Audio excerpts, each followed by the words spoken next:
नमस्कार बच्चों, कैसे हो आप सब लोग? अच्छे हो ना? मैं तृष्णा पर्वतिया स्वनिर्भर प्राथमिक शाला से कक्षा 6 विषय हिंदी की इस वीडियो में आपका स्वागत करती हूँ। बच्चों, हमने हमारी पिछली वीडियो में सभी वीडियो में पाठ्य पुस्तक के आधार पर हमारे प्रथम सत्र के जो अभ्यासक्रम है उसके गद्य और पद्य विभाग को पूर्ण कर लिया है। आज हम हमारे पाठ्य पुस्तक के आधार पर पुनरावर्तन 2 को समझेंगे, उसे देखेंगे और पाठ्य पुस्तक के आधारित हमारा अभ्यासक्रम आज हम पूर्ण करेंगे। तो चलो बच्चों, अब हम पुनरावर्तन 2 की शुरुआत करते हैं। बच्चों, पुनरावर्तन 2 में हमारे पहला प्रश्न है, निम्नलिखित प्रश्नों के उत्तर लिखिए। बच्चों, हमने पाठ और काव्य के प्रश्नों के सभी उत्तरों को अच्छे से समझा था। तो यहाँ हम एक बार फिर वही प्रश्नों को देखने जा रहे हैं। हमारा पहला प्रश्न है, सूरज की किरणें क्या करती है? बच्चों, क्या करती है सूरज की किरणें? सूरज की किरणें रोज पृथ्वी पर यानी धरा पर आती है और अंधकार को दूर भगाकर सारे संसार को प्रकाशित करती है। बराबर है ना? हमने सीखा था ना आगे कविता में। फिर दीपक से हम क्या सीखते हैं? तो दीपक हरदम जलता रहता है, यह अपने आप को जलाकर दूसरों को प्रकाश देता है। उससे हमें यह सीख मिलती है कि हमें कष्टों से घबराना नहीं चाहिए। हम खुद कष्ट सहकर भी दूसरों के कष्ट दूर कर सकते हैं। तीसरा प्रश्न है, रेशमा ने अपनी माँ के काम में किस तरह मदद की? बच्चों, रेशमा ने किस तरह मदद की थी? आपको तो याद आ ही गया होगा। रेशमा की माँ ने बर्तन और डिब्बे उतारकर साफ कर दिए थे। रेशमा ने डिब्बे पर लेबल लगाए, फिर वह एक एक बर्तन और डिब्बा माँ को पकड़ाती गई और माँ उन्हें व्यवस्थित ढंग से रखती गई। इस प्रकार पहिएदार कुर्सी पर बैठे बैठे रेशमा ने माँ की मदद की। बराबर है ना बच्चों? आगे है, माँ ने रेशमा को बाजार क्यों भेजा? बच्चों, याद है ना माँ क्या बनाना चाहती थी? माँ लड्डू बनाने के लिए कुछ जरूरी सामान उनको चाहिए था और पिताजी तो दफ्तर चले गए थे। बेटा जो गोलू था वह छोटा था। दादा और दादी बहुत बुजुर्ग हो गए थे। इसलिए माँ को परेशान देखकर रेशमा ने कहा कि आप मुझे सामान की सूची और एक थैली दे दीजिए, सामान मैं ले आऊंगी। रेशमा की आवाज में तब क्या थी? दृढ़ता थी। वह पहले भी एक बार सामान ला चुकी थी। बराबर, सामान ला चुकी थी। इसलिए रेशमा पर भरोसा करके माँ ने उसे बाजार भेजा। पांचवा प्रश्न है हमारा, राजा भोज किसान से क्यों प्रभावित हुए? क्यों प्रभावित हुए थे बच्चों? हमने देखा था ना, क्योंकि किसान के पास एक ही बैल था, इसलिए वह दूसरे बैल की जगह अपनी पत्नी को हल में जोतकर हल चला रहा था। राजा भोज चाहते थे कि वह थोड़ी देर के लिए हल चलाना रोककर उनकी बात सुने। तब किसान ने कहा कि उनकी बात सुनने के लिए वह अपना काम नहीं रोकेगा। यदि वे कुछ कहना चाहते हैं तो हल के साथ चलते चलते कहे। अपने काम के प्रति किसान की यह लगन देखकर राजा भोज उससे बहुत प्रभावित हुए। बराबर है ना बच्चों? अब हम हमारा प्रश्न 2 देखते हैं। हमारा प्रश्न 2 है, कौन सा है हमारा प्रश्न 2? कोष्टक में दिए गए शब्दों का उपयोग करके रिक्त स्थानों की पूर्ति कीजिए। बराबर है बच्चों? कोष्टक में जो शब्द दिए हैं उसका उपयोग करके हमें क्या करना है? रिक्त स्थानों की पूर्ति करना है। पहला है की, फिर है जिसने, और, के लिए और इसलिए। बराबर, हम पहली खाली जगह पढ़ते हैं, यह वही। बच्चों, हमारा दूसरा प्रश्न है, कोष्टक में दिए गए शब्दों का उपयोग करके रिक्त स्थानों की पूर्ति कीजिए। कोष्टक में शब्द दिए गए हैं की, जिसने, और, के लिए और इसलिए। अब हम पहले रिक्त स्थान देखते हैं, यह वही लड़का है कल गीत गाया था। तो क्या आएगा, यह वही लड़का है जिसने जिसने कल गीत गाया था। फिर दूसरा देखते हैं। अध्यापक जी ने बताया कि कल विद्यालय में अवकाश रहेगा। अवकाश यानी छुट्टी, बराबर। उसने बेईमानी की इसलिए नौकरी से निकाल दिया गया। तो क्या आएगा, इसलिए।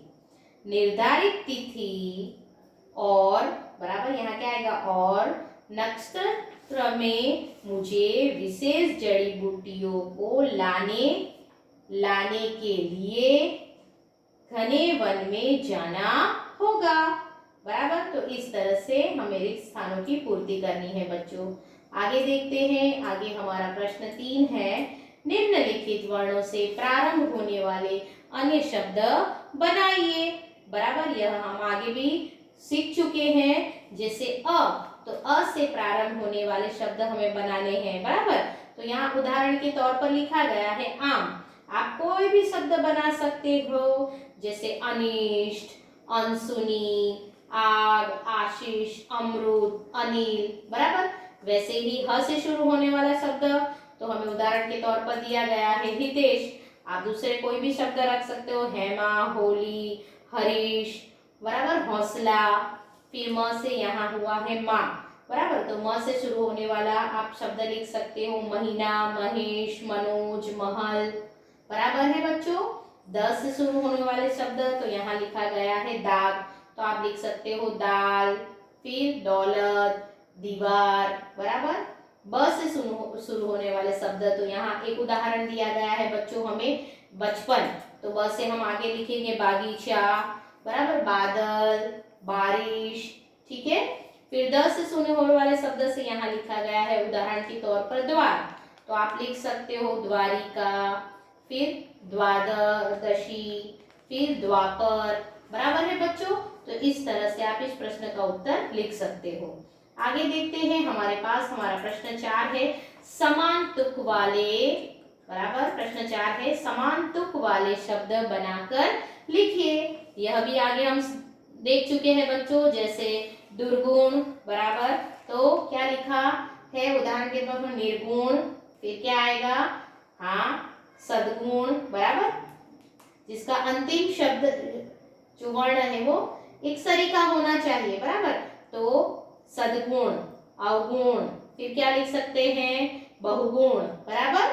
फिर वैसे ही सुनकर तो पढ़कर, चलकर, बुनकर, लिखकर, हंसकर, बराबर बच्चों। तो इस तरह से समान तुक वाले शब्द हमारे बनेंगे। आगे प्रश्न देखते हैं बच्चों। आगे हमारा प्रश्न है प्रश्न 5। अपने मित्रों के साथ आप किसी न किसी मेले में गए होंगे ना बच्चों।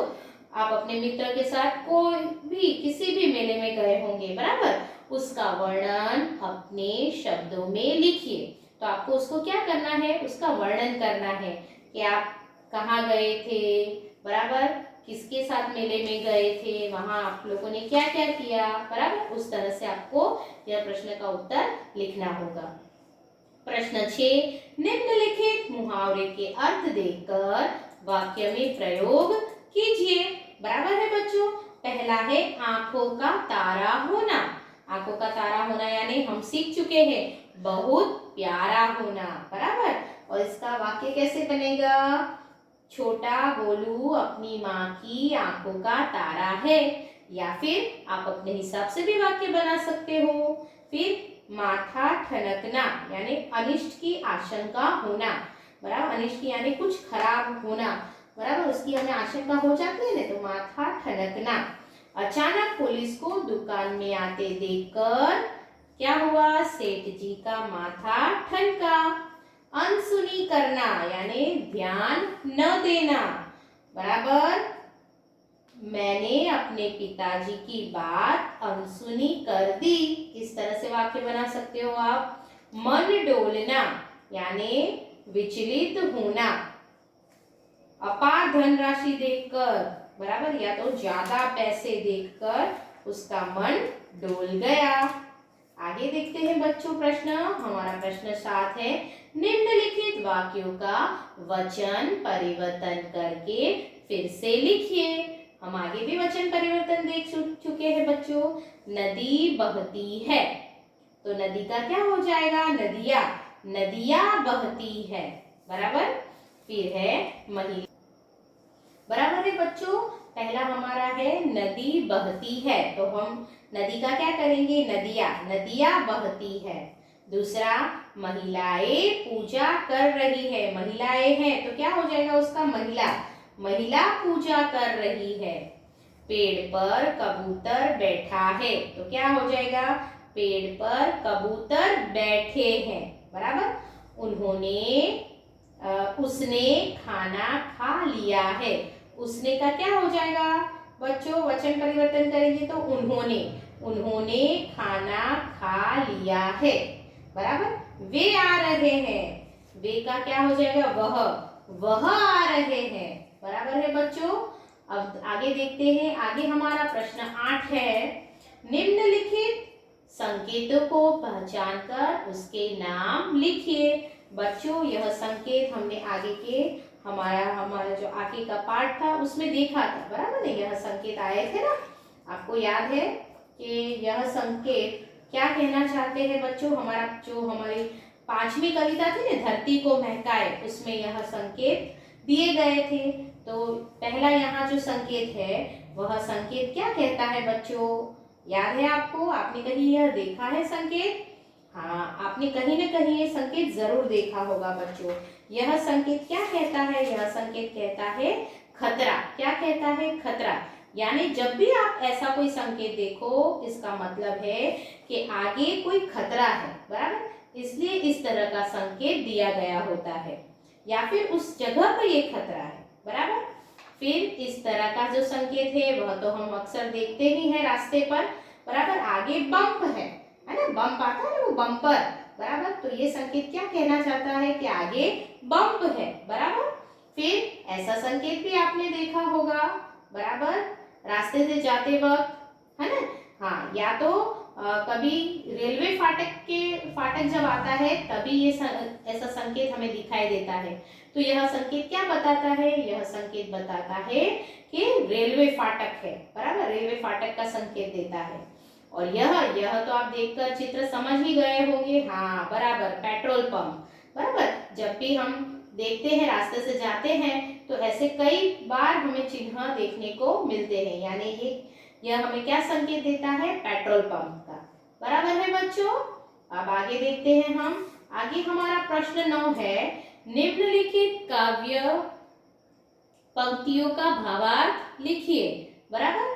तो यह भावार्थ हमने आगे कविता में देखा था बच्चों, लेकिन फिर भी एक बार मैं आपको वापस समझा देती हूँ। दीपक को देखो कैसे यह हरदम जलता रहता है। तो इसमें क्या कहना चाहते हैं कि दीपक को देखो, वह हरदम जलता रहता है, अपना अंतर जला जला कर रोशन जग को करता है।